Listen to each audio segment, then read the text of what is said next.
pressure, the Geneva communique is the basis to resolve the crisis in Syria.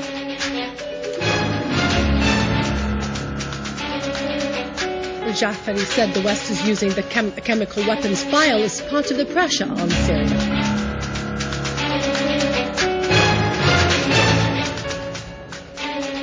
And the Syrian Arab Army continues to eliminate terrorist groups in Homs, Aleppo and Idlib.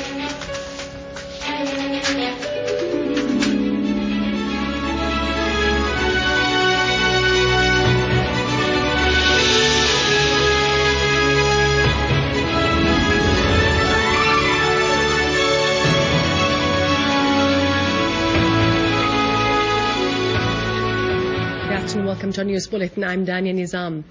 Dr. Mikhail Bogdanov, Deputy Prime Minister of Russia and envoy of the Russian President to the Middle East, asserted that the Geneva communique is the only main basis to solve the Syrian crisis.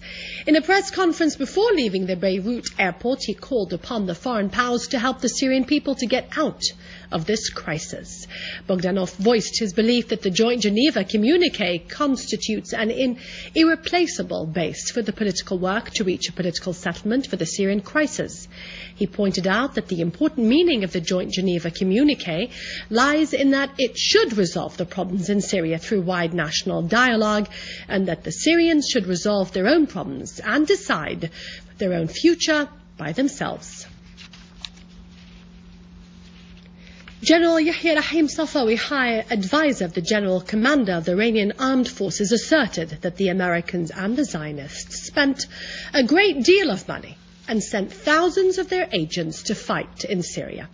He pointed out that they are working now to involve Jordan in this war through a great deal of money offered by some Arab states, particularly Qatar and Saudi Arabia. He pointed out that America, the Zionists, some Arab countries and Turkey continue to exert efforts and pressure to bring down the Syrian political system before the coming Iranian elections. Syria's representative to the UN, Dr. Bashar Jafari, asserts that raising the file of the use of chemical weapons in Syria is part of the Western campaign of pressures against Syria in order to obtain Syrian retreat in more than one file or problem. In an interview with the Lebanese NBN TV channel, Jafari said that Syria's enemies have resorted to various forms of pressure on Syria in order to make it retreat in various political issues, including the question of humanitarian assistance and the displaced people.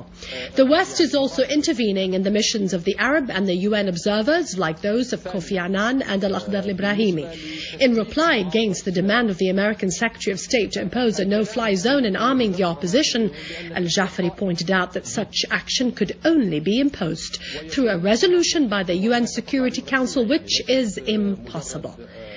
As for arming the opposition, he asserted that what was only a trick because America continued to support the terrorists politically and financially while Israel continued to treat the wounded terrorists in its hospitals.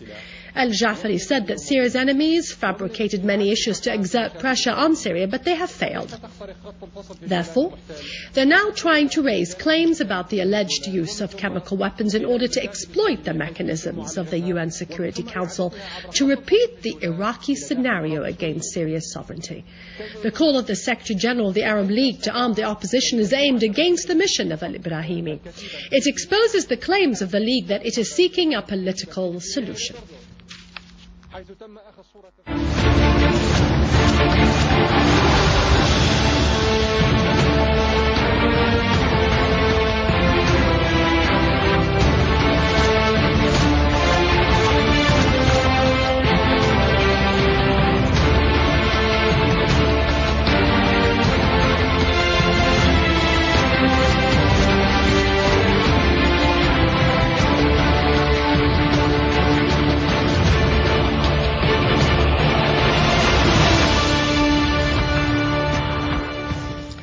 Terrorists destroyed the car of the assistant director of the sewage system in the Damascus countryside with an explosive device. Engineer Mohammed Tammo was wounded in Berzeh while the car was damaged.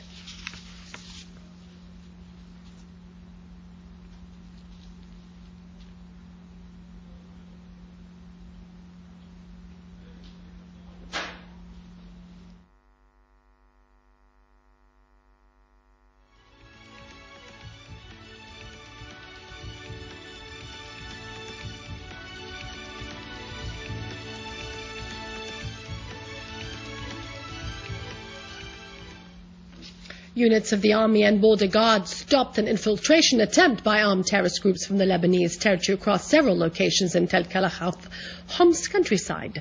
An official source told reporters that the terrorists tried to infiltrate from Lebanon across the line covered by gunfire that was shot from inside the Lebanese territory towards the border guard posts before units of the army and border guards clashed with them and forced them to retreat. The source added that the clashes resulted in the killing and wounding of many of these armed men.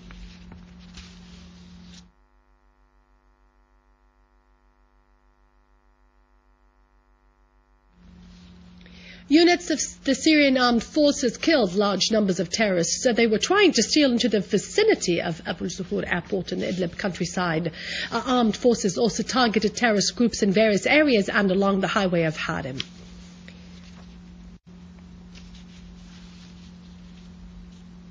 In a series of operations against terrorist hideouts in various places in Aleppo and its countryside, many were killed and wounded, and large numbers of them were also killed and wounded. The army also destroyed 2 stores of weapons and killed 4 terrorists near El Yarmoun, while another army unit killed and wounded several terrorists along El Misalmiya in the Aleppo countryside. Large amounts of terrorist weapons were also destroyed, and several terrorists were killed and wounded in the villages of Azaz and Tel Rafat, also in the Aleppo countryside. The death toll from the so-called jihadists from abroad who fall on the Syrian land is growing daily. Hardly a day goes by without hearing of the death of a Saudi or a Yemeni or Australian or a British or Sweden in one of the clashes with the Syrian Arab army. The Arab press website announced recently that the Saudi Abdulaziz Uthman and his friend Omar al-Muhaisni were killed in Deir ez-Zor. The website quoted certain sources in Deir ez-Zor as saying that Abdulaziz Uthman, known as Abu Omar al-Jazrawi, was in Saudi Arabia working as an imam of Talha bin Abdulaziz Mosque. He was of the first Saudis who were recruited to join the so-called Jabhat al-Nusra. He entered the Syrian territories in early 2012, that is to say less than 2 months after the establishment of Jabhat al-Nusra, leading a group of terrorists, and he appeared more than once in videos.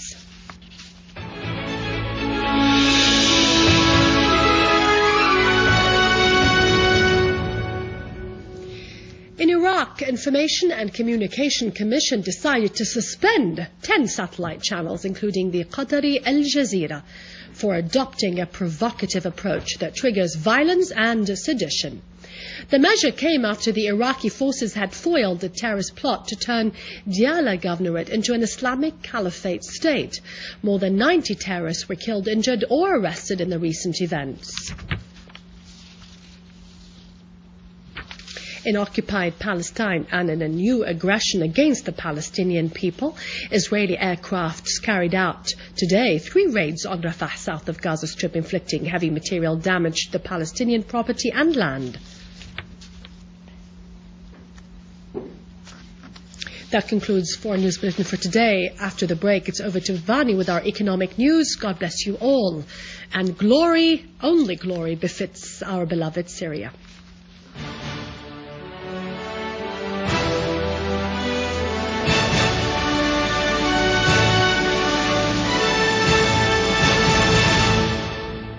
Good afternoon.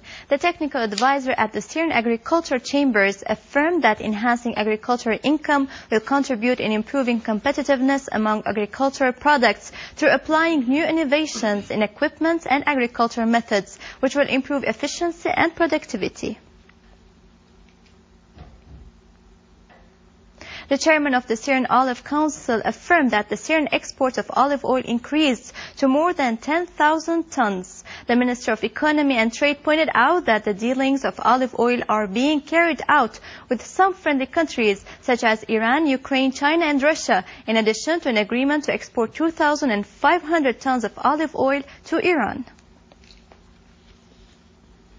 The general manager of road transportation asserted that 5 billion Syrian pounds have been allocated for this year's 2 new projects. The first one is linking between the Adra industrial city and El Dmer city. The second one is the highway between Hama and Salamiyah, in addition to maintenance projects of central roads. He pointed out the importance of linking between the Adra industrial city to both Homs highway and the highway that leads to the Syrian-Iraqi borders. This would facilitate traffic movement and reduce road distances, in addition to strengthening social and economic relations and enhancing services of industrial establishments.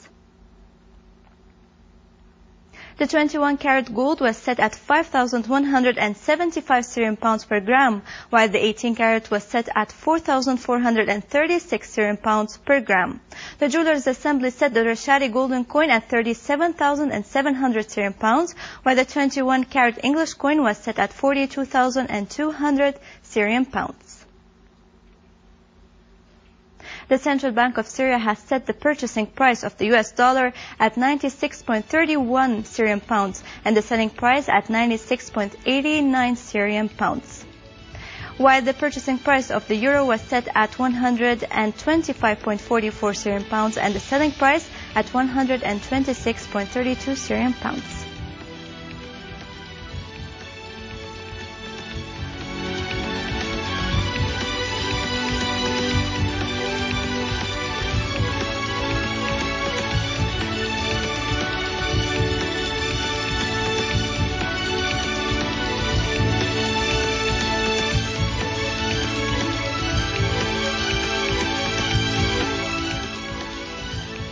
With this, we conclude our news. Thank you for watching and goodbye.